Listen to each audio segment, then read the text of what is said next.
We're heading out to Refinery next.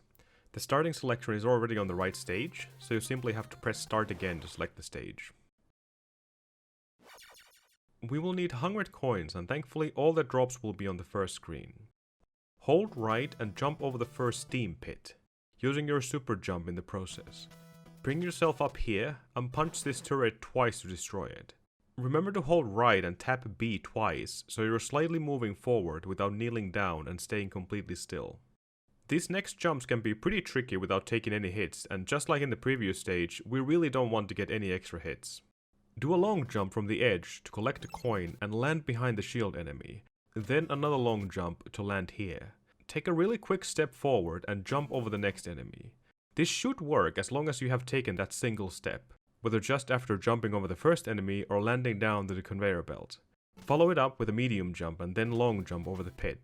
Go over the first turret and stop holding right mid-air for a brief moment. This will allow you to dodge the bullet. Now punch the second turret twice and jump up to collect the coin. You now have all the coins you need for the rest of the stage. Try to be fast with your bullet dodge, so this last turret won't start firing until you're landing on the boxes. In a sense, you are on a timer the moment you dodge the first turret's bullets. When Steve's fists are just about to hit this background pipe here, do a long jump and another one immediately after landing. You won't have a lot of frames to work with here, so be fast with your inputs, otherwise the turret will surely hit you. Once again, if your previous turret section was slow, you'll end up getting hit here either way. Unless you decide to do the strat shown previously and stop holding right mid-air and allow the turret to fire early, this way dodging the incoming bullet. Slower strat, but at least you won't get hit and save an extra health. Jump to the middle platform and jump over the officer's bullet. Land right in front of him. Don't go too far and hold left to stop your forward momentum. You should be near the left side of the platform where you will jump over the officer and the pit, landing onto the next conveyor belt. Do a small jump so you won't get hit by the next bullet. Long jump here, followed by another small jump. Running on conveyor belts is always slow unless they're moving forward, so jumping is definitely the fastest method of moving. Another long jump to reach the last conveyor belt. Wait a little bit so the officer shoots, then get up to land in front of him. Turn left again to slow down your movement and jump over him.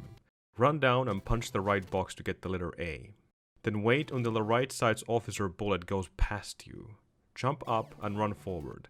When the bullet behind you is about to connect, jump. Jump punch over the big boy and run to the next screen. Unlike in the gravity stage, you most likely won't get hit by the big boy's grenades, but it has happened before, so don't count it out completely. On the next screen, you want to manipulate the walking direction of the big robot enemy. So instead of falling straight down from the left side, do it from the right. Use this background light as your visual cue. Tap your jump button under these tighter sections to move slightly faster. Don't have to worry about any extra sprites or anything. These are the kind of sections where you're free to mash if you want. Small jump to reach the second belt, followed by another small jump until doing a high jump over the big enemy, landing on his right side. Then bring yourself down, jump over the lava pit. When you see the first drone spawning, small jump and try to punch both of the drones mid-air. Small jump here, and when you land on the belt, long jump to damage boost through the next big enemy. Here you can either continue normally or try a little clip that saves a little bit of time. In order to do this clip, bring Steve against the right side of the conveyor belt here. Then very lightly tap your jump button while holding left. If done right, Steve should clip through the conveyor belt and land down to the lava pit. Now quickly jump out of the pit and continue down. Otherwise, you'll just use your iframes to get through both of the big boys if you don't care about the small time save. Also, remember to be extremely fast. Ideally you get through with your first jump, but if it takes more than 2 tries, your iframes runs out and you'll get another hit somewhere. Hold right after starting the fall and stop here to punch the 2 spawning drones. Remember, this conveyor belt is moving forward, so stop early enough since you're constantly moving even when standing still. Land here, jump over, and since this belt is moving against us, jump again. Then reach up, grab the fence, and jump immediately to get a damage boost from the drones. You can make this next jump if you're really precise, but if you really don't care about saving just a few frames, land down to the lava pit and jump up to reach the belt. Now do the same thing against the smaller platform above you, tap or even mash your jump button to move faster. Take a few steps forward and jump up. This next belt will move forward, so simply run all the way down to the lava. damage boost without turning around and take a single step forward, then long jump to punch the spawning drones. You will have to turn around to get the second drone, but it's not a big deal if you don't, since it's going the opposite way. Do small jumps all the way here. Adjust your position by walking a bit and then small jump to reach the next belt. Another set of jumps onto the small platform. Now pay attention to your health. If you have 3 HP or less, I strongly suggest stopping to destroy these next spawning drones by simply jumping up and punching them down. If you have 4 or more, continue by damage boosting through them. Allow the conveyor belt to move you forward and then jump up here. Do another quick jump since this small belt is also carrying you forward. Continue holding right and fall down to grab the fence by holding up. Damage boost through the spawning drones and land here with a high jump. You should always land in front of the red background pillar. Follow it up with a medium jump so you're squeezing yourself through this small gap. Obviously don't do this if you only have 1 HP left. Ideally you should have 3 if you didn't take any extra hits during the stage. When you land down to the lava, do a small jump and turn around to damage boost. These 2 fence guys should start moving towards you down left. That's the whole point of falling down early, to manipulate their position.